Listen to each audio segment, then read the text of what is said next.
And I believe that we are live, folks. So welcome everybody to episode 9 of the DLT Sandwich. Appreciate everybody being here. We are very pleased to be joined this week by Cylton Collymore from Zimbali Networks. We're seeing Zimbali. We're seeing that name pop up in the Hedera ecosystem more and more these days. So really excited to have you on here. Really appreciate your time. And of course we've got our normal HBAR Foundry panelists as well. And so since we have some time constraints today, we're going to just jump right into the meat of the stuff here. Here on the DLT Sandwich, we would like to take a little layered approach to how we do things. But with the sandwich, it doesn't matter which side you can flip it upside down, flip it whichever way you want to go. You can eat a sandwich. It's going to be just same sandwich either way. So we're going to skip. For now, we're going to skip the Market Mondays, and we're going to skip HBAR News until the later part of the session, and we're going to jump straight into your Choose Your Own Adventure part of the session, where we just kind of talk about whatever it is we want to talk about. So all right. So without further ado, I just wanted to rather than me talk about the stuff that I've read about Zimbali Networks, if you would just say a couple brief words about what Zimbali Networks is and what the goals are.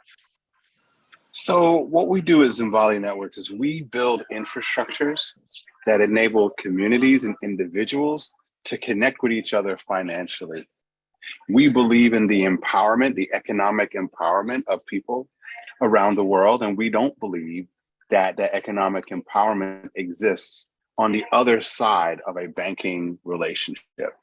So you shouldn't need a bank and an authorized, all the stuff that people require in order for you to have financial access.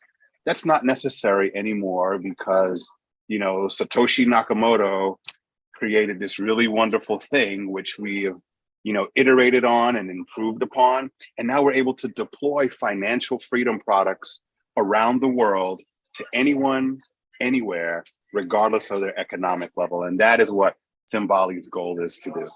Right. Exciting times, really. I was just thinking about that earlier today. And, my grandfather was a banker, right? And he's long passed away, but I know that he would be happy with where I'm at and what I'm working on, right? So this is technology. He was a big supporter of technology as well.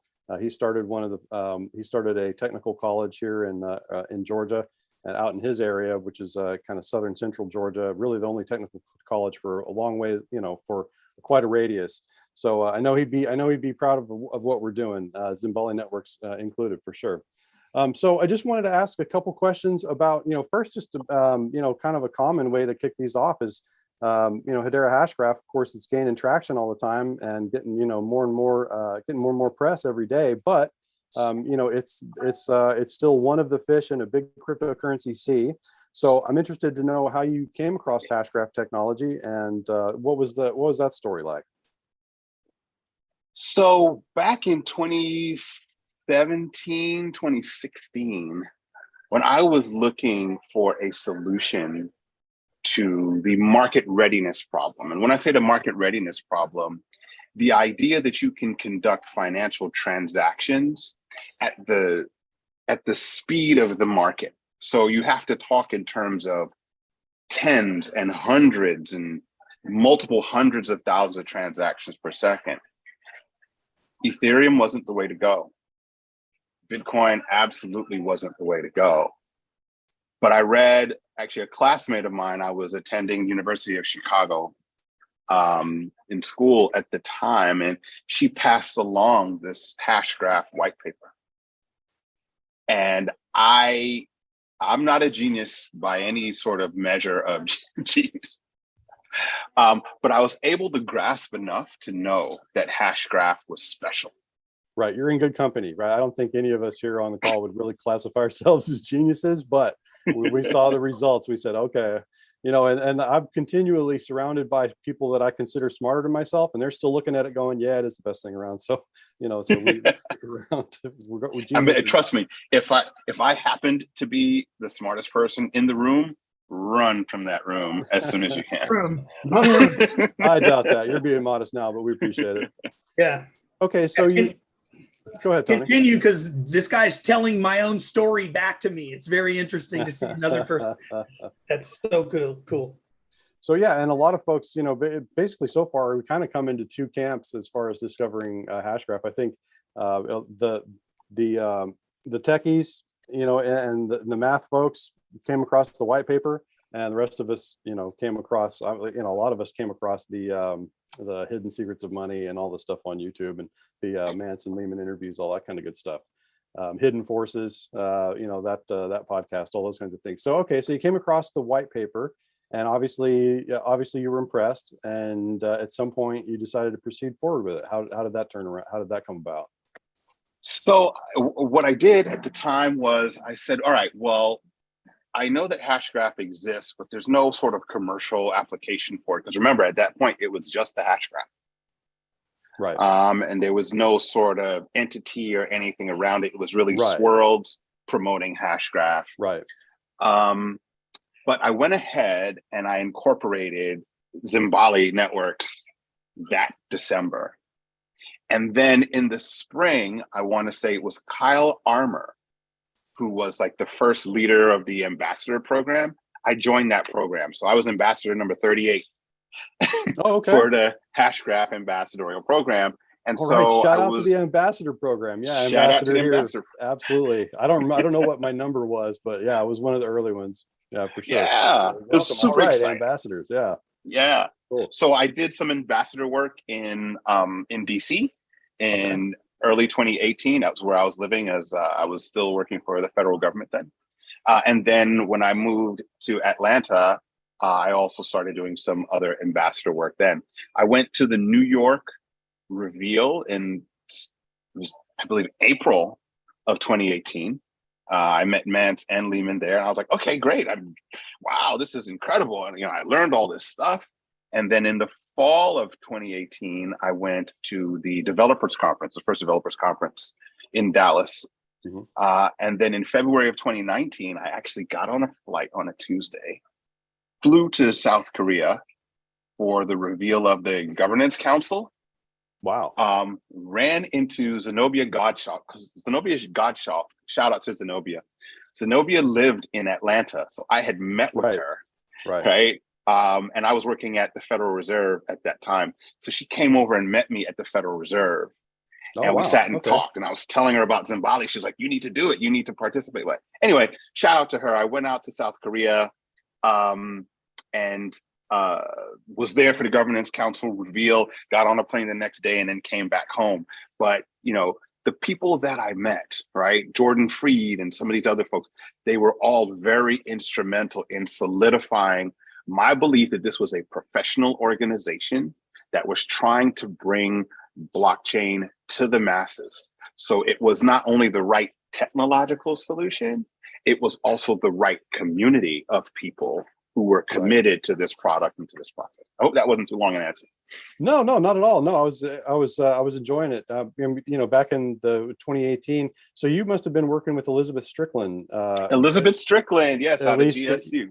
Yes. Right. And so I think if I remember right, there was basically two Hashgraph groups in Atlanta, and Elizabeth's, and you must have been the other meetup group, right? No, actually, I was with her.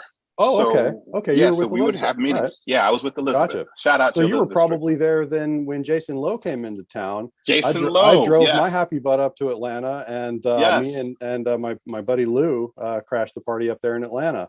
That's okay. So wow, all right. Jason was the one who gave me my ticket to the Korea event. Well, of course he is. Right. Right. Of course. Small world, right? Right. It is. Great. Good to know. Okay, so we got some history, didn't even know it. That's cool. So ambassador, and so on and so forth. I mean, you'd already incorporated Zimbali, so the rest is history, kind of thing. So I am interested in the position that you held at the Federal Reserve, right? So sure, central banking is definitely an interest of mine for various reasons, and so I'd love to hear a little bit about. So if I understand correctly, your position there was as a cyber risk examiner. Sure. And I'm really interested in know what it was like to work within that system, right? I mean, the beast, right? That's the beast, it's right? the beast, the creature. Right? So it was interesting. Some very phenomenal people that work in that environment, but by design, it's conservative and restrictive. Of course, yeah. Which doesn't mean that there aren't innovators. And shout out to a lot of the people who work in that environment who want to do wonderful things, not just for their job or for the business itself, but for the American people and for people around the world, right? People do see the capabilities of the Fed as being, they're not quite unlimited, but they are very close, right? And from the monetary sense. Right. And so I worked a lot with the machine learning and data science people. And we talked to the Fed. We would give not quite symposium, but just talks internally about, different types of encryption, different types of risk, and how things like, not particularly Hashgraph, although I did do a session on Hashgraph, but how cryptocurrency and how blockchain could enable financial freedom in this financial inclusion world that they were sponsoring. So the Atlanta Fed is responsible for the 6th district. That's all the way from Miami up to South Carolina, and then west to the eastern half of like Louisiana and Tennessee. Okay. So as you know, that is probably the area with you have some of the poorest Americans that live in that. Right. And so, we talk actively about, how we could do this, how we could implement it. And it was great. I spent a lot of time in the South, which as a New Yorker, I had never really done. Right. Okay. And I got to see firsthand, along with my experience that I had from working. I worked 20 years for the State Department, where I was both a civil service and a foreign service officer. And Zimbali actually began as an idea that I had when I was working and living in South Africa. I'll tell you about that later. Working at the Fed enabled me to understand the levers of money. Mm-hmm. And to understand, not just from like a civil and human rights perspective, like people need things and right, but like how those levers are implemented and what the implications are for printing money, distributing money, restricting money, right? Who gets what and how. So it was a pure education. But even more than that, I'll say this, the Fed also taught me about what the instruments and mechanisms are for managing financial access to funds. So I learned about something called narrow banking. You ever heard of the narrow bank? No, and I love learning stuff. So please tell us more. 10 seconds. The narrow bank was a bank that was implemented, I believe, in New York State, New York City. Anyway, so they applied for a Fed charter. And I believe that they were denied a Fed charter. And the reason why was the narrow bank said that in Federal Reserve banking, the Federal Reserve pays a fee, essentially, for what's called excess reserves. So there's an interest on required reserves, IORR, and an interest on excess reserves. Okay. Which means that if a bank is required to place reserves in the Federal Reserve, mm-hmm. they receive an interest payment for doing so because that's an opportunity cost for the bank. Okay. If they have excess reserves, there's also a fee that they receive. And what the narrow bank wanted to do was say, we're not going to be distributing funds in terms of loans. We're eliminating 100% the risk that we have. And we're just going to put all of our reserves, all of our deposits as reserves into the bank. And the Fed was like, no, you can't. You can't do that. Your job is to redistribute money so that people have money for loans and businesses and so on. So things like that taught me, right, what the levers of how interest is really created and how businesses really generate returns and what are some of the restrictions on that. And I was like, if we could implement that in blockchain, that would be a really great business. Right. There you go. So I'm guessing the rates were different, right? So if a bank has got excess reserves, they're probably getting a little bit better rate than just the required reserves. Than just the required. Right. Okay. That makes sense. Good. So I learned a little bit more about the mechanisms over there. Yeah. Okay. So can I ask him a question, Jeremy? Yes, please jump in there. Absolutely. I'm sorry. Tell me your name again, sir. Cylton, it's like Hilton, but with a C. All right. Awesome. Cylton. Yeah. Such a cool story, and I love where you're coming from with this idea of being able to provide financial access. That's like very close to my heart and very close to a couple of projects I'm working on too. And I love the fact that you kind of had this vision when you were in South Africa. Will Ruddock is one of the gentlemen that I love to watch what he's doing with grassroots economics and the ability to implement blockchain technology on lowest common denominator infrastructure with incredible traction. So he's something that everybody should look at. But it sounds to me like your project is reflecting some of the kind of like vibes of, come on, we can do better. And yes, the Federal Reserve is a monopoly, and you know, it's just basically we work for them. Okay, all right, next. So what's next? And I love the way that you came across Hashgraph and realized, oh wait, I might actually be able to implement my vision on this infrastructure. That's exactly what happened to me in 2018. I'll share that with you another time offline. But tell me, when you made the decision to go to Korea, what was your motivation to throw down that money, risk capital, basically, I'm assuming? I mean, I was all in. I believed in Hashgraph. I believed in the protocol. Like, I had seen enough to know that there was a difference with this one. And because it operates at market speed, right? So you think about it, you have this like triple constraint, right? You have scalability, speed, you have cost, and you have security. And every other blockchain has this triple constraint built into its implementation, even if it's proof of stake. Like, proof of stake is not the panacea for dealing with scalability, right? You have some, and I call them blockchains because that's the easy way of describing them, but you have some distributed ledgers, right? Which are proof of stake, but they're unreliable, as we've seen in the last couple of weeks with a couple of implementations. You have others where now you're going to have to merge layer 1, layer 2, maybe generate a layer 0 that will actually do all the heavy lifting. None of that with Hashgraph. You have virtual voting, you have gossip about gossip, it's on chain, it's one layer, and all you have to do, it's like a utility. You just tap into the services and off you go. And so that was really, really important. When I lived in South Africa, the name Zimbali comes from the South African word, or is the South African word, meaning the Valley of Flowers. And as you know, valleys and these type of things are ecosystems. And so when you go through the Valley of Flowers, you see butterflies, and it's not really great representation here of our butterfly, but that's the butterfly. And so the reason why we use the butterfly is because every ecosystem requires a first mover. It requires someone or an entity that is a pollinator, someone who's going to act for the betterment of the ecosystem. And when they do that, the ecosystem grows, and then you get more pollinators, right? You're enabling people. The risk of financial inclusion that happens in the world is this. The banking industry, the financial industry thinks that you just get more people into banks and people become freer.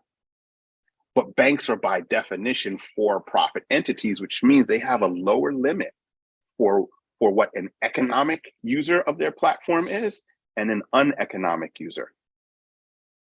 With Hashgraph and with Zimbali now, everyone becomes an economic user, because the costs of implementing Hashgraph at 1/100th of a penny, at 100,000, they say 10,000, but we know it's 100,000 transactions per second, right? Right. Without global restriction, enables this to be possible. And so living in South Africa, you know, when I saw that, I was like, you know what? Let's bring it on home. Let's make this happen. So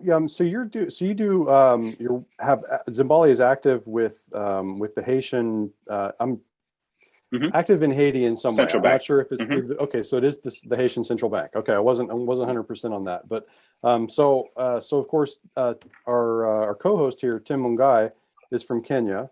Hey, Tim. And I'm wondering, what would it look like to kick off a relationship there in his region? It would look very much the same, I think. Could you talk a little bit about that and how that got started, the relationship with the Haitian Central Bank? Because I'm sure, I mean, it's very interesting for me to look at it, the problem from a different way, right? So I've seen a lot of course, we see a lot of issues with, with central banking and the centralized nature of central banking, right? But they also provide an incredible amount of services, which we know, right? So as opposed to kind of doing what we can to dismantle a system, as opposed to that kind of rehabilitating or integrating or essentially improving the usefulness and equity of the system, right, is a different approach than I've looked at, in the past. So to get involved with the Haitian Central Bank, what did that look like? What's that story? Well, one, I want to say shout out to Tim. Tim is a famous man, and so I'm honored to be on the same podcast. There's a lot of work. I'm so sorry to cut you off. Yeah. Before you answer the question, to incorporate as well, how do you guys integrate with the local payment system? Yes, I really want to understand it, because we also in Kenya we have a very popular payment tool. You'll come to hear about it. It's called M-PESA. So I would like to know how you guys have already done it in Haiti, and how maybe we can replicate the same thing in my country. Well, so one, M-PESA needs no introduction. M-PESA is the OG alternative money system in the world. It's the most successful non-central bank managed financial system in the entire world. And actually just last week, they signed a deal with Visa to allow Kenyans or people who utilize M-PESA to conduct transactions around the world. Now, I smiled when I saw that, because I said that is the opportunity in flight, right? Money is only money because someone is willing to accept it. So is it the Kenyan shilling or is it M-PESA? Who cares? As long as people are willing to accept it as legal tender for their services and their products, it's fine.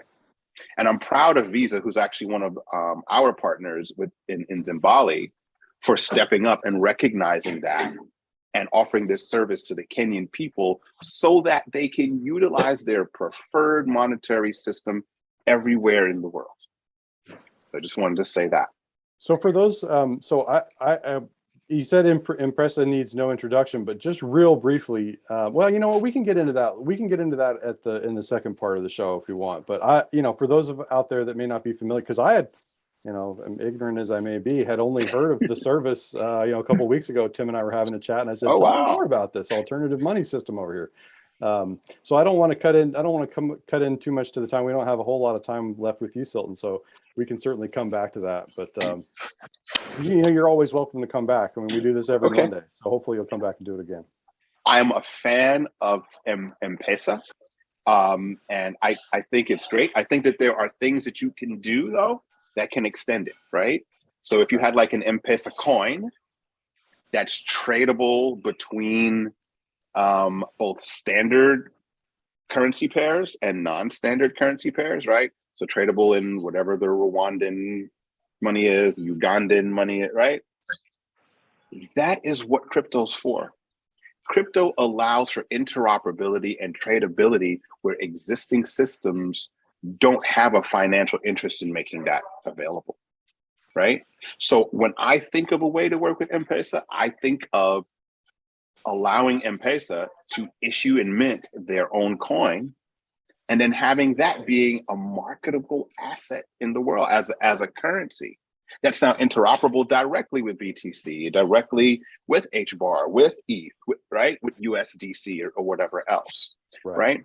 And all of a sudden, people who may never had an interest or understood M-PESA can now actually put money into the system. So then you add a value stream for people who didn't know it existed or just simply didn't have access to it, right? And so that's what I envision. To quickly answer the question about the Central Bank of Haiti, we have been working with and talking with different central banks around the world, Central Bank of West Africa and the ECOWAS system, which is the French-speaking West African the Central Bank of Nigeria, the Central Bank of Armenia, the Central Bank of Haiti. And a lot of those things come from the relationships that I and my co-founder had, having been civil service and foreign service officers in the government for 20 years, right? So we have those relationships. And so we're able to call upon individuals who are still in those systems and say, hey, we have an offering. If you're building a CBDC, the Hedera Token Service can issue a stable coin, a CBDC, an NFT, literally at the touch of a button, and you don't have to go through these massive innovation projects, right? We can get done in weeks and months what other teams are literally taking years to do and try to figure out, right? Again, operating at market scale. And so when you present options like that, it at least gets them intrigued. And then they say, okay, well, let's explore a pilot. And so we're waiting for example, Haiti's RFP pilot to come out and move forward with that. Okay. Right.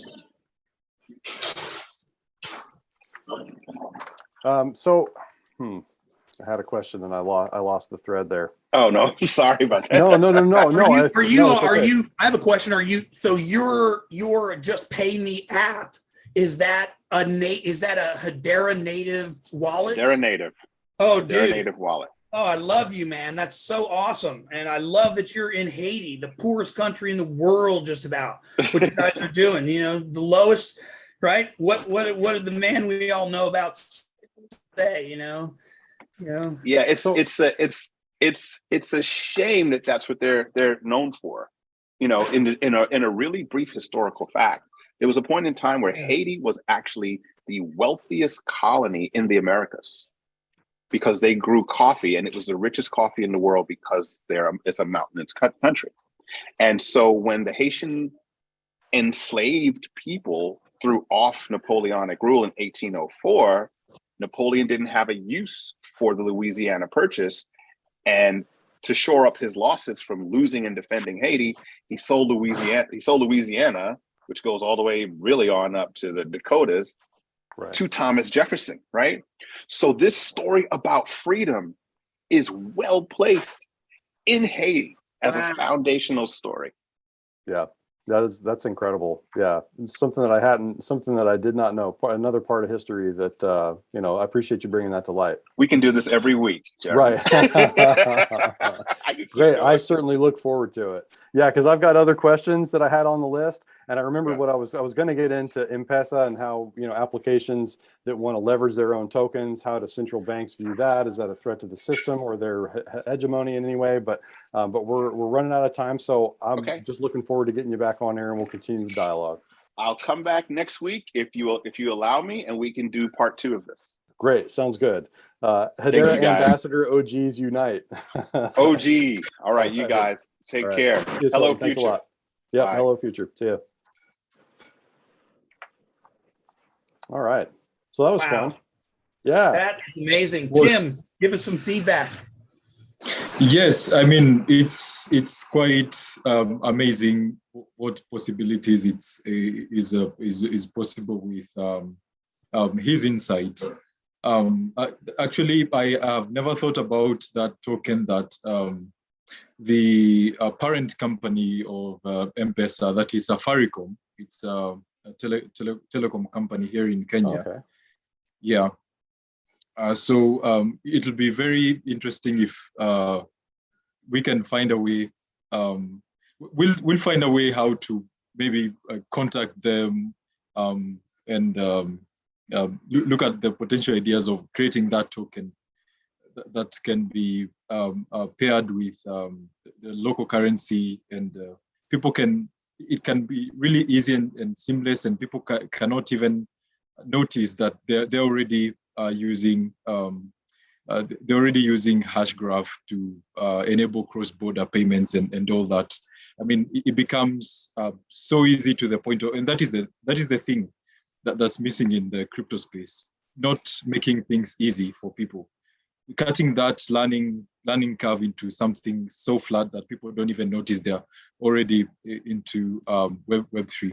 Right. Yeah. It'll be really interesting. It's got to be such a seamless. The UX is really, the keystone for this whole transition to Web3, and it will happen so quickly once we start to really get traction. But yeah, if I can, that's, make sure to stay tuned, or if you need some help facilitating a meeting or discussions or planning with with Zimbali, then I'll volunteer. Yes. I think it's very cool. I'd love to see that, something like that manifest. It's so cool. Right. Yeah, we'll definitely keep in touch with him and see how this can be done. I'm surprised it's been. I never heard of this before.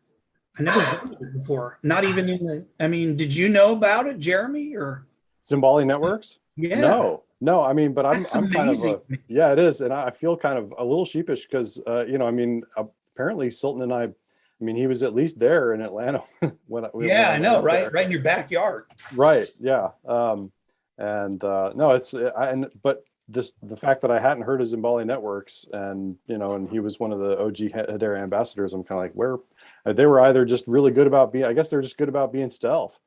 Yeah, I mean, otherwise we'd have heard about it. For the Fed. I mean, he worked for the Fed in cyber.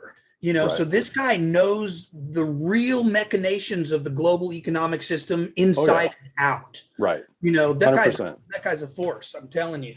Absolutely. Thanks for bringing him on. That was a good experience. That's all Tim. That's Tim. Yeah. Oh, nice. 100%. And that was one of those like little surprise gifts out of the blue. I was like, really? That's I didn't so even, cool. I didn't ask for that or anything. So cool. I saw him back in March by accident on YouTube. And I really never took them seriously until I saw them the other day get their name being associated with Hashgraph. And I said, wait a minute, I know, I've seen these people. Right. Yeah, and I reached out, and he was a really awesome guy. He still is, not was, he still is. Yeah. So I have to ask though. Go ahead. Oh, go ahead, Tim. No, go ahead. I didn't mean to cut you off. I was just going to ask. So I'll go ahead and throw this out there now, just because it's burning on my mind. So you don't have to spend a lot of time on it. But okay, so you've got companies like M-PESA, right? That could possibly, or Farrakhan, right? That could mint their own tokens, right? And utilize these, and and be interoperable with all these different cryptos and fiats and everything else, right? Does that challenge the hegemony of the existing central banks, right? When you've got essentially financial or technical companies that are able to issue their own value, right? I mean, because that's essentially one of the fundamental services that the central banks provide, right? They're essentially issuing tokens, US dollars. That's a token, right? Basically, that's what the dollar is. And it's issued by the Federal Reserve. So when you've got other companies that could potentially mint, with that scale of interoperability and that scale of utility, I just have to wonder, how are they looking at this? How are they digesting this? Any thoughts? I really can't say. I really can't say what they think about it. But if when they look at the technology and see the benefits of cutting costs and everything else, I think somebody has to be a fool not to see the benefits. That's all I can say. Right. Well, I mean, sure, there's benefits, technical benefits, but it also, depending on the deployment, threatens a current global monopoly. That's, I think, is the heart of what Jeremy's question was about.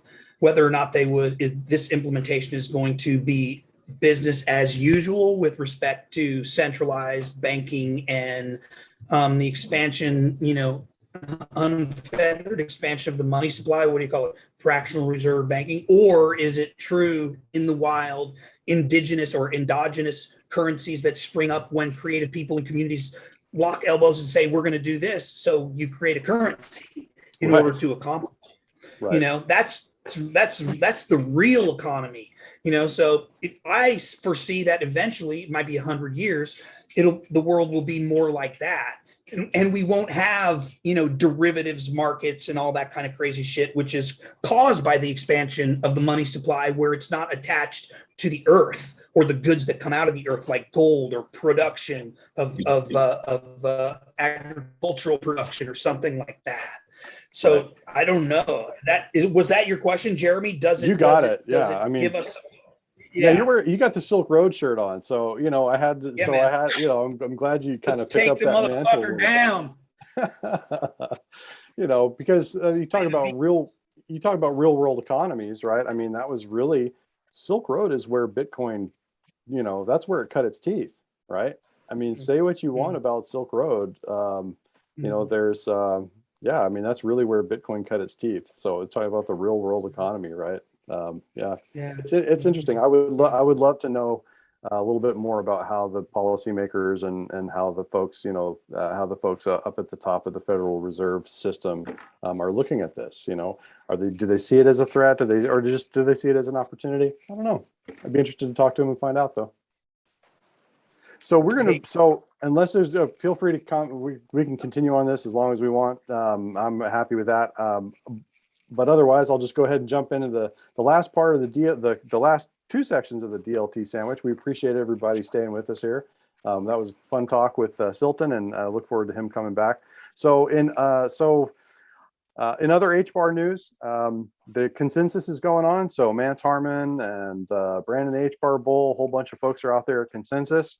And so we had Mance Harmon joined by Jill Malandrino on Trade Talks by NASDAQ. So a little bit of action on Trade Talks there, which is great.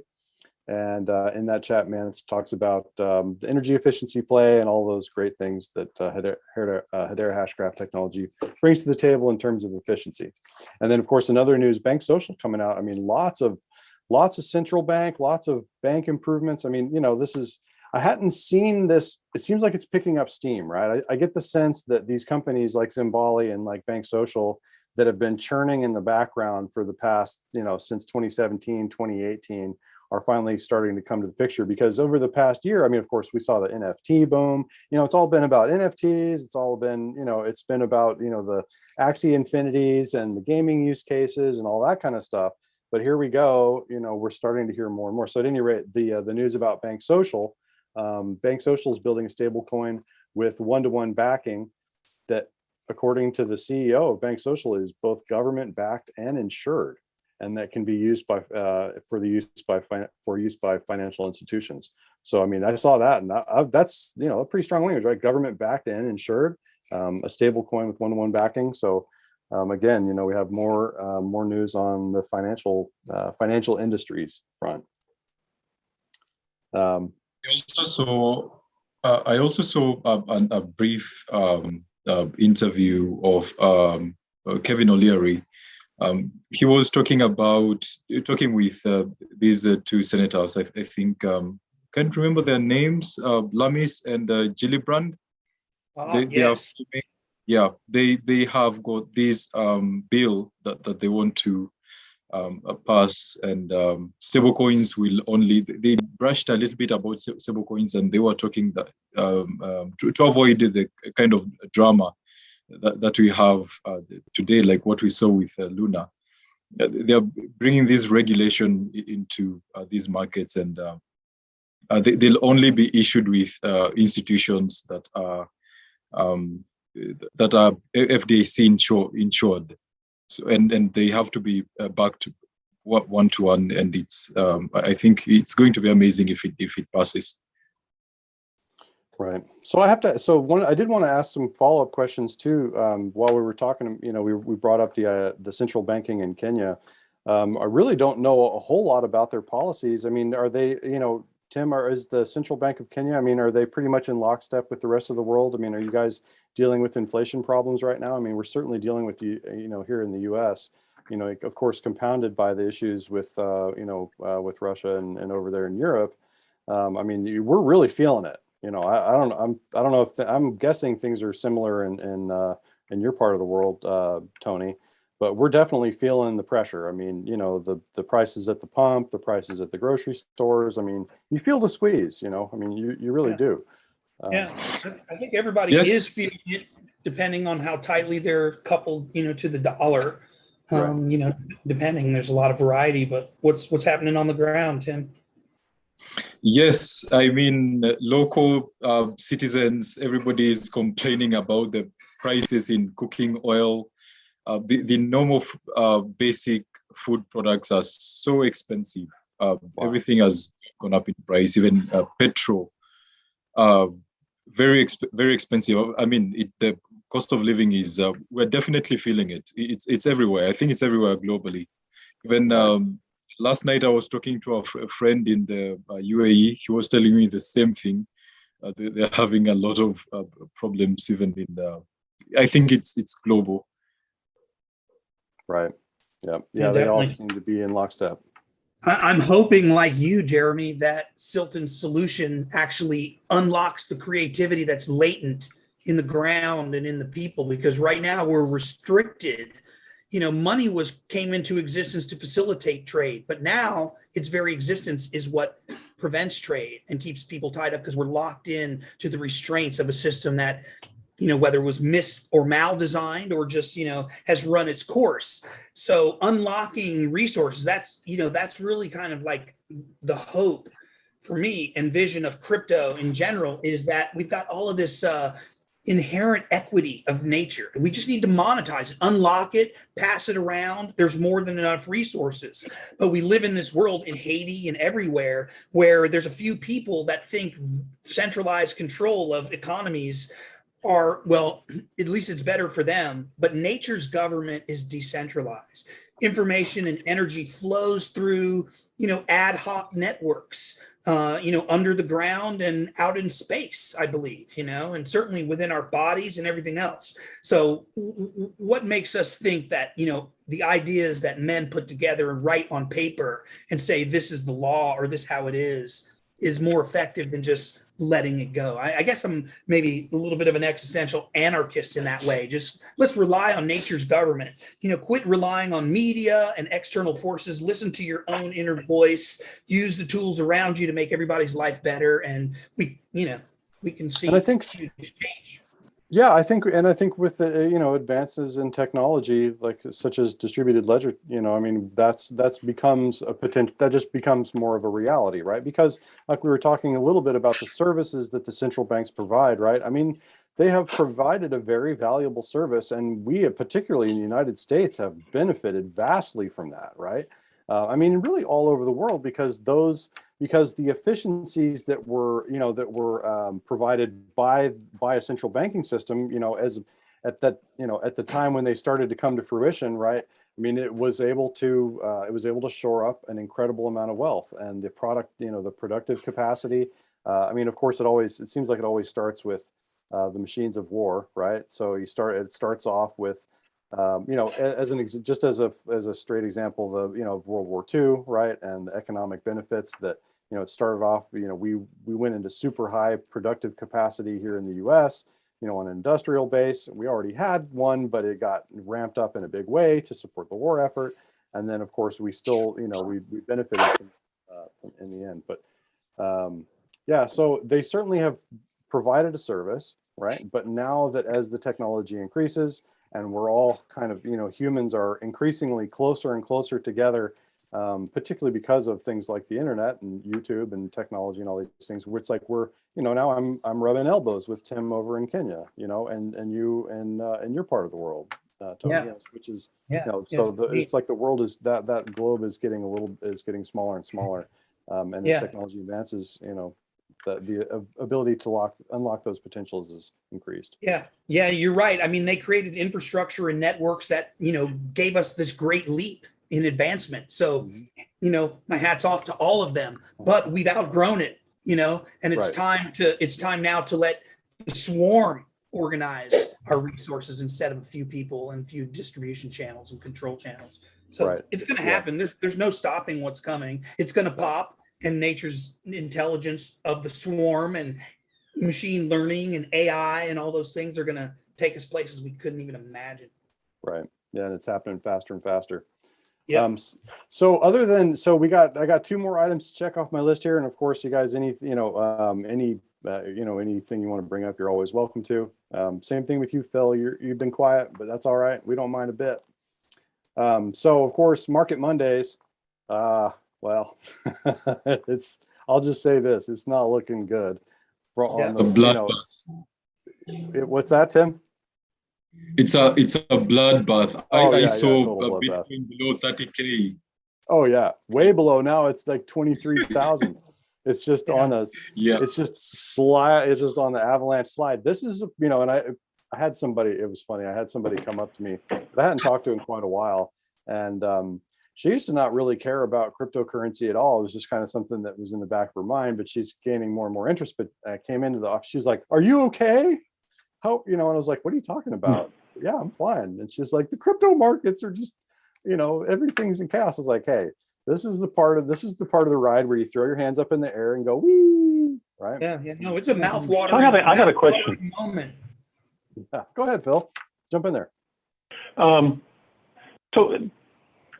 new to this, I'm watching it. I have another laptop up in here and I watched the Ethereum plunge. And I think it's fascinating to watch exactly what Cylton said, that money is what people decide it is. Basically, he said that at some point. Yes.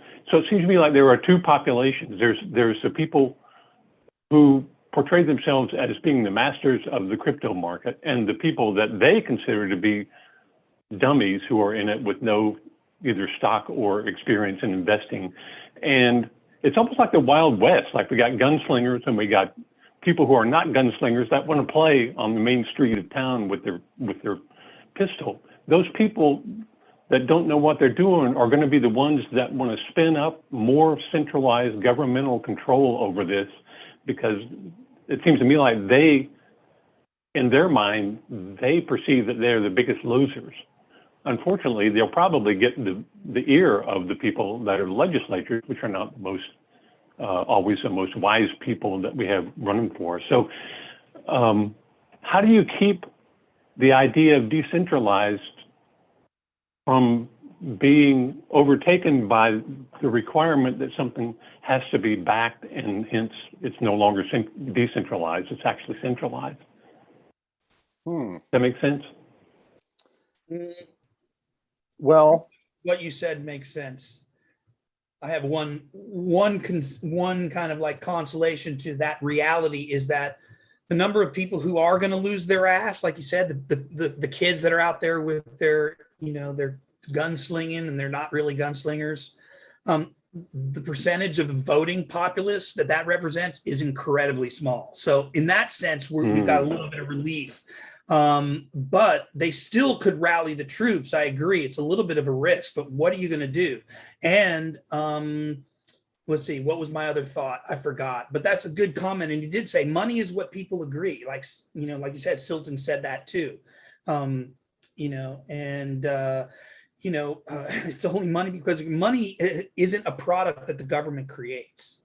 And that's what people think. And they think they need it and they need the government. They don't realize it. No, they just told you that. And so you believe it. Money is what we agree. It used to be seashells, and in various parts of the world, it's still various script and other things. So it's really money is just representative of the agreement, that we have. And, today, most of the currency, even the value storage is bits and bytes anyway. The ACH networks and all that, very, very little of it is M1 hard money like that, that you pass around in the streets, not hard money, but I mean, physical currency. So. Yeah, and I also think that as basically, like, I had mentioned the advances in technology, I just get the sense, Phil, that really it's going to get to a point where it's going to get to a point of critical mass, right? Where it's just going to be undeniable, and people won't be able to just turn away from it because the efficiencies that have been created through the technology, through the technological advances, the voting public just won't be able to ignore it. And really, to me, where it's going to start is it's going to start with, as so many global and financial and so many things in the world start, they're going to start from the merchant class, right? So the merchants are the one that are going to see, hey, if I can do, we can transact, like with Walla Wallet, we can transact at levels that are 91% savings over traditional credit cards, right? So, if your average transaction is $1.40 on a credit card is $1.42, right? So the average credit card transaction, the fees on that's about $1.42. All right, so we can get it down to 11 cents and still make a significant profit ourselves, right? So now, granted, there's plenty of other infrastructure that has to be built out, right, in order for it to really gain network effect and be usable. But when you put that in the hands of a merchant, say, hey, I can save you 90% on your transaction costs. What do you think about that? Right? There's just, you're not going to be able to deny that. And so at that point, that's when, the merchants say, well, heck, we're going to use it and we're going to fight to use it. I mean, and so that's where, and that will kind of snowball into the other sectors of the economy, I think, largely driven by the merchant class. That's my opinion on it. Well, how do you stop? You and I talked about it. I'm trying to kind of build my own scalable IPFS environment. And I look at somebody like Filecoin, who's taken leap years, ahead of where I am, but it's essentially the same idea, but they've gone further into monetizing it. And now what should be, and we talked about this at the event here in Savannah a few weeks ago, why is gas prices so high, in transaction terms? It's because somebody decided to make them high, and the market is just going along with whatever the gas price is. But does it really need to be high, or is it people jumping in, seeing the opportunity, capitalizing on it, running the price up? It doesn't need to be run up. Is there ever a point where all of this crypto world and all the technology come together? And I guess it's around what you just said, when you can legitimately make a profit and offer it at cost, basically at the same time, then right. And if you get into like supply, if you get into supply chain technologies, right, which Hashgraph is another, is very well suited in the supply chain efficiencies part of the world. Avery Dennison's Atma.io being a prime example of that, right? Basically being able to track things even at the unit level, right? Pallet and unit level sitting in a warehouse, right? Something that's maybe got a shelf life that's going to expire, right down to the individual unit level, right? So we know we're able to track that with a much greater level of efficiency. And once that really spreads into the industries such as the energy sector, right, where things like what you're saying, so if they are artificially inflating the prices based off of an opportunity of crisis, we've got all these problems going on in Europe, and if it's not of course it's stated that there are supply issues, right? And I mean, I could certainly, it's feasible, right? I mean, I'll buy that, right? Somebody tells me, hey, there's problems with the supply because we've got this, potentially World War III going on over in Europe. Well, okay, so I could see how that might affect the flow of, of the oil and stuff like that. But at any rate, if it's not that, if they're just spinning that story and that's not the case, well, eventually I think that through the use of technologies like Hashgraph, that we'll get to a point where we can say, no, the oil levels are fine, right? I can see it, right? I've got it on my little app here or whatever it is as an investor or as a merchant or whatever. Like, no, the oil levels are fine. Yeah. You're just trying to raise the price. You're just trying to gouge me. So get out of here with that, right? So you're saying that the Western market economy will win out in the end, do you think? I do. Yep. Absolutely. Yeah, okay. Absolutely. Because as Tony mentioned earlier, I think that's the way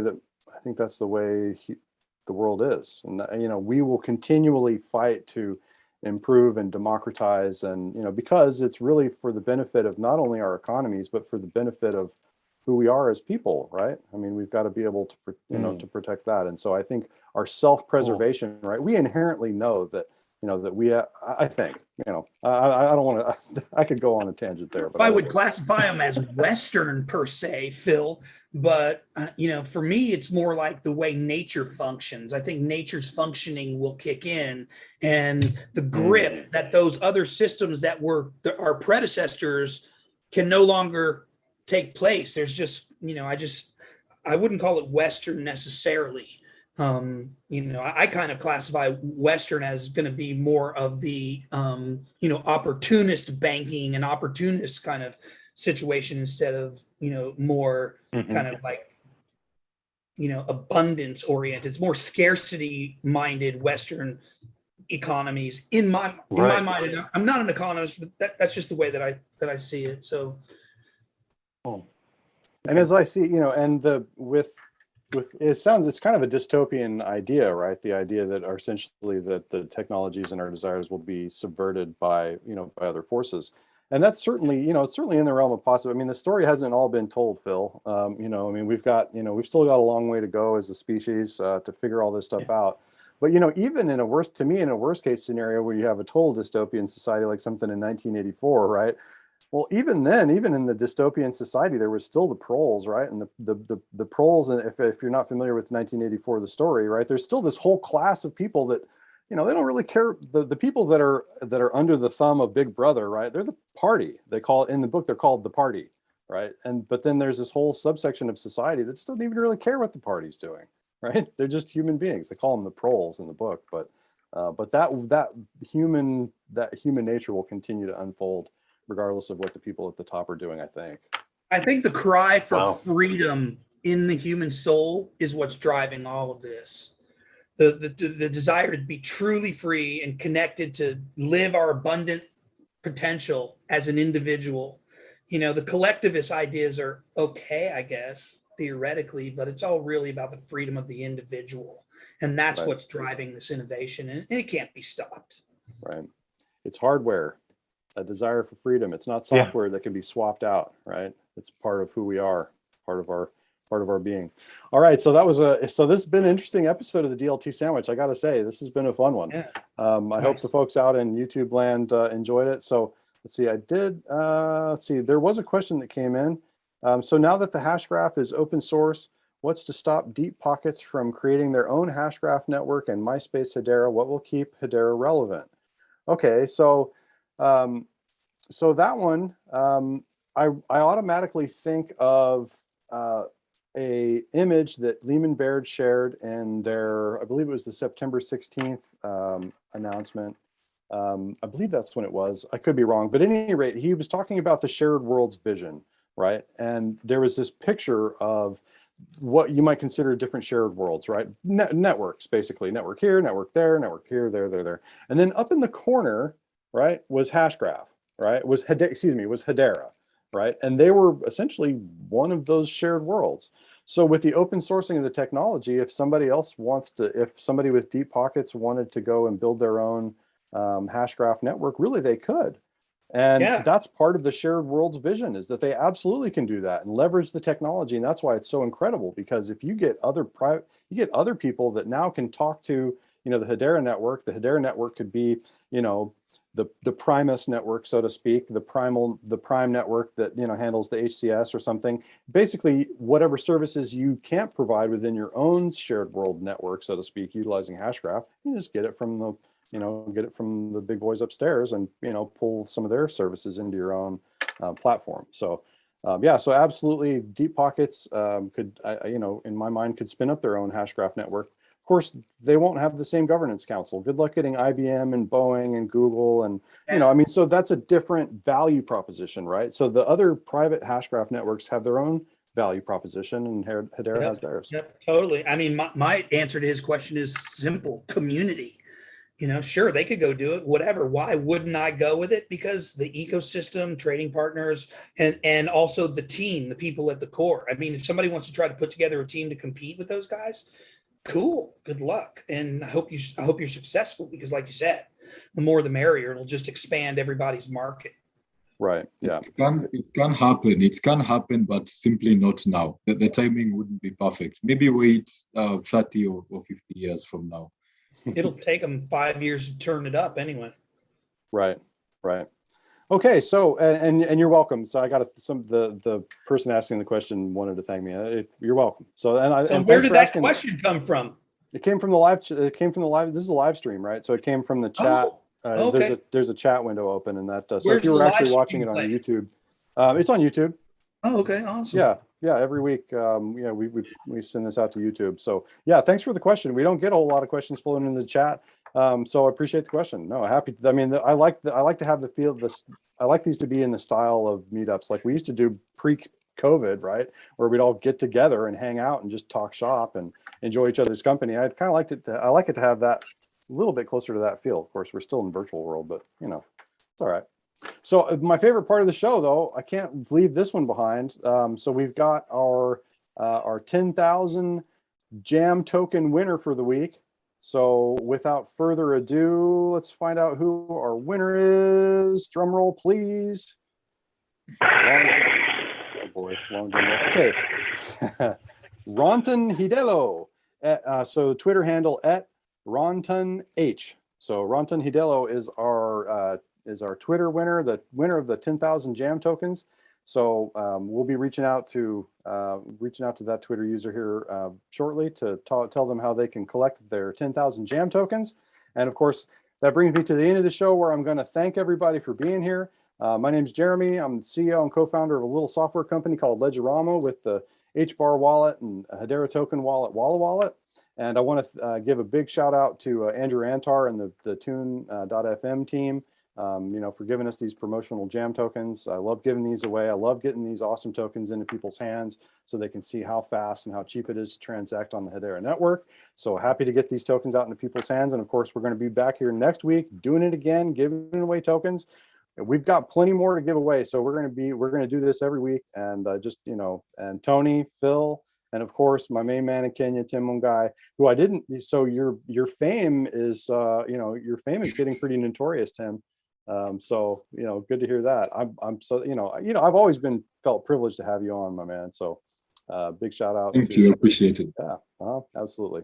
All right, so that's it, folks. Thanks for joining us for another episode 9 of the DLT Sandwich. Signing out. Have a good week, everybody. Yep, you bet.